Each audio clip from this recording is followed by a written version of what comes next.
Hey YouTube, it is the official really last day, really I'm not kidding, last day that it's nice out for the fall. It's supposed to be 74 today and tomorrow it drops to 55 and rainy and it's pretty much over after that. So I am going to be planting some of my spring bulbs in these gorgeous raised beds. I've just cleaned out some of the summer annuals that were in here and I'm going to be adding some into the strawberry beds for next year, and I wanted to make sure that they're visible from the house because why have tulips and daffodils unless you can see them from your window? So I thought I would share with you just quickly how to plant your fall bulbs and have a terrific show for next spring. It's super easy, basically a one-tool job. This one is old and it doesn't work that great, and oh, it's super windy. Sorry if the wind is picking up on this. Hopefully this is working. This is the tool you're going to use. It looks like that, and it has a little hinge so you can drive it into the ground like that, and in a perfect world you tighten it and then it pulls out a little, basically like a little plug of dirt, and that's all you're going to do to make a hole, drop your bulbs in and put this back in the hole, and then you have all your bulbs put to bed for fall. So let's check it out. These are all herb beds, so I'm going to leave that one alone because it's still got poppies going. The rosemary and sage, the rosemary I may pull out, although that sounds really mean. It's not going to survive the winter here, so this may be coming out. And if you've ever grown sage, this is a small one. This is a 4-foot bed, and that thing next year it'll be twice that big. So I have to keep that in mind if I'm going to plant bulbs that will be here for years. I probably will only plant them to about maybe there, because I don't want to have them fighting for air and space with that plant as it grows. And the carrots are still in, but there's a nice big gap here where I pulled out onions. So I may put some here, and we've got daffodils, tulips, and hyacinth. I think that's the only thing I got. And this year it's all just a mix of pinks, purples, and whites. We wanted to have kind of a cohesive color scheme going on out here. So I'm going to start down there, and we'll just work our way this way, and I'll kind of show you what I'm putting in and a quick run through of how to put your bulbs in. But this is a super easy chore, and it's so rewarding in the spring to see these as they come up. And if you're familiar with ordering bulbs in the from the fall catalogs, these are from Holland Bulb Farms. I'm not affiliated with them, but I've just bought from them forever. Brex, Holland Bulbs, there's a few of these that I always buy from. Take all of your sets out and look at your packaging, and it'll show you how tall they get and when they bloom and what color they are. And so what I'll do is actually lay these out in kind of a little map of how I want them to look in the garden, so we don't just like willy-nilly start throwing these in the ground. And the other thing, if you've watched any of my videos about planting and gardening, is that I am a big advocate of taking notes. I have a record of everything I've ever planted in 25 years on this property, all recorded in the computer. So bring a notebook and a pen out here and make notes. Make notes of what you planted and where and how many and all the things, anything you think you might want to know later, like, oh, I don't know what's in this bed, I guess. So make notes. And that way if somebody ever asks you too, because you're not going to remember. I can't tell you how many times over the years I've had people be like, oh, those are such pretty tulips, what are those? And I'm like, I don't know. But I have it written down somewhere. And I used to actually go so far as to put a scrapbook of a picture. I used to cut the pictures out of the catalog and like paste them in like a little scrapbook. And then where they're planted and when I planted them. I'm weird about record keeping anyway. Keep records at whatever level you feel comfortable. And if you don't care, then just put them in the ground and see what happens. And it'll still be pretty. Oh my goodness, it's really blowing. But I'm just going to enjoy this gorgeous day while I have this last beautiful day of fall. So I'm going to start laying things out, and I'll show you kind of what I've got going here after I get them laid out in sort of a map. And if you don't want to plant a specific color scheme, like we're going with a lot of pink, purple, and white, but I did splurge on 2 whopper bags of a mixed variety of tulips and a mixed bag of daffodils. And this mixed bag of tulips is going to be like the classic red, yellow. I don't even know if there's any purple in there, but it's the classic colors. And then this is going to be all probably mostly shades of yellow. So these are all going to go in one bed by themselves because that's like the carnival colors. And then the rest of these beds that I'm going to plan will be pink, purple, and whites in tulips, some white daffodils, and some purple hyacinths. So those will be more planned. So we'll have 2 choices to pick from when you come through the garden next spring. So what I've done is made some notes about height, color, and quantity here on my piece of paper. And I've laid everything out kind of in order of, you know, shortest, because these all have a height. You can see here 14 to 18, 16 to 20, 20 to 26. So and these are pink, these are purple, these are white. So I've kind of laid these out, kind of how I want them. What I think I'm going to be doing, we're going to have less in this bed because I don't want them spreading too far this way, because this will be a lot of strawberries.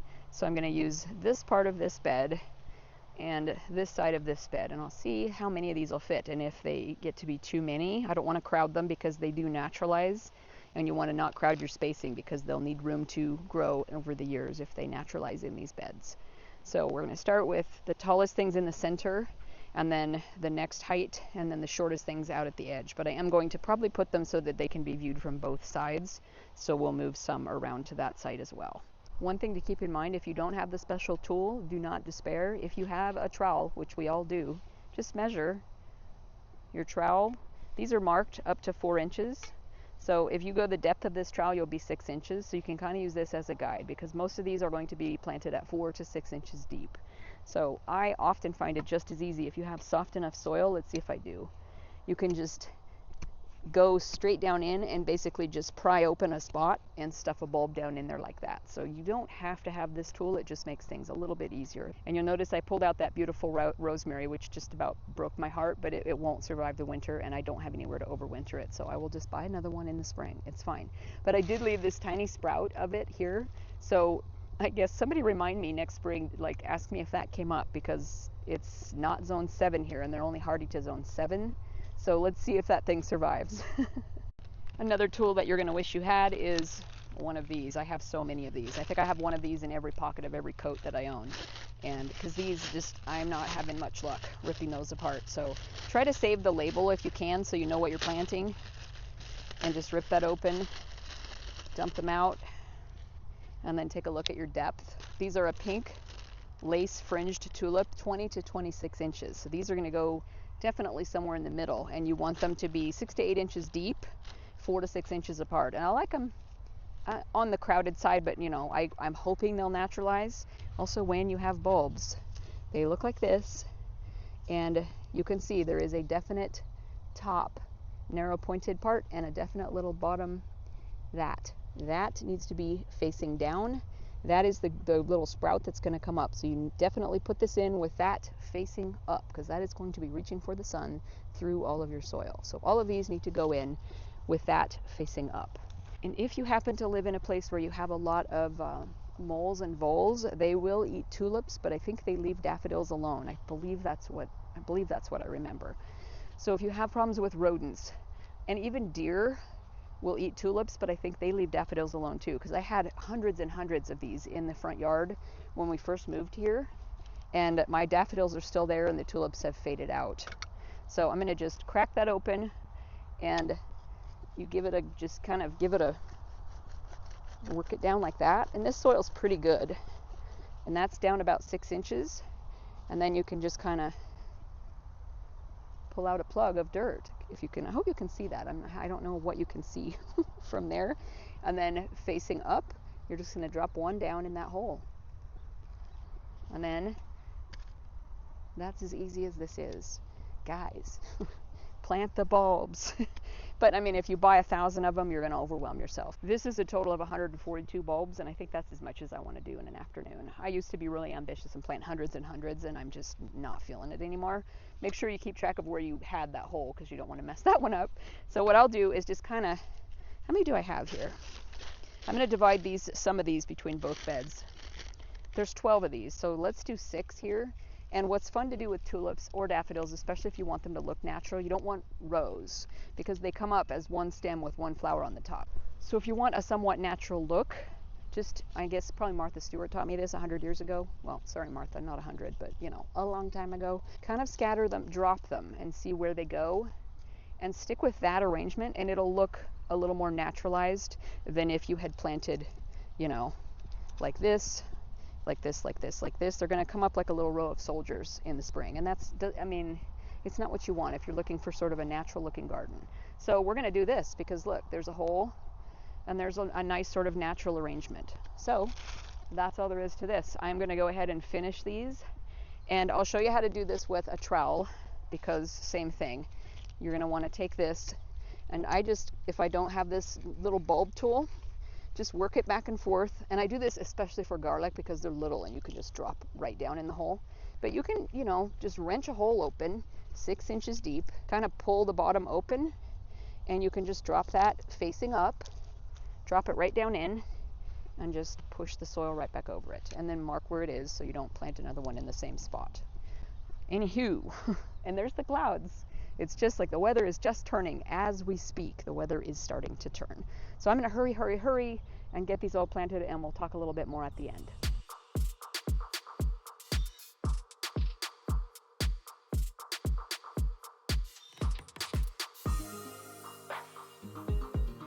And if I haven't mentioned before, oh my goodness, raised beds.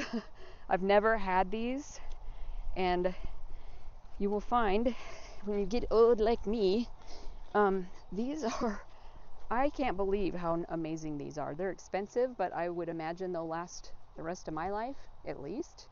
And I can't even tell you how lovely it is to not be sitting on the ground doing this. Or, sitting on a stool or kneeling, crawling around. This is so easy. I don't know how many, this didn't take me that long to even just do all these. So hundreds would be possible because this is so easy. And I have an affiliate link if you want to look at them. They are Vigo raised beds, and there's a link in the description.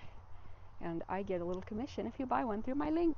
Anyway, it is time to move on to hyacinths, which I love, and I'm just going to put them kind of along the front edge of these two beds. So I'll get those in the ground, and then we're done.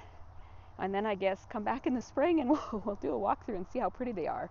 But I'll post some pictures here of what the goal is for them to look like. We were inspired by, actually the color combo came from a garden we walked through in France the last time we were there in the spring, and it had these gorgeous long straight beds, and they were all just in combinations of pinks, purples, and whites. And it was such a pretty impression of just walking up to this castle with all these pink, purple, and white beds. So we thought we would recreate it on a small scale at our own chateau here in America. So having said all that, I will finish. The clouds are starting to come in, so I will say thanks for watching, and we'll see you in the next video.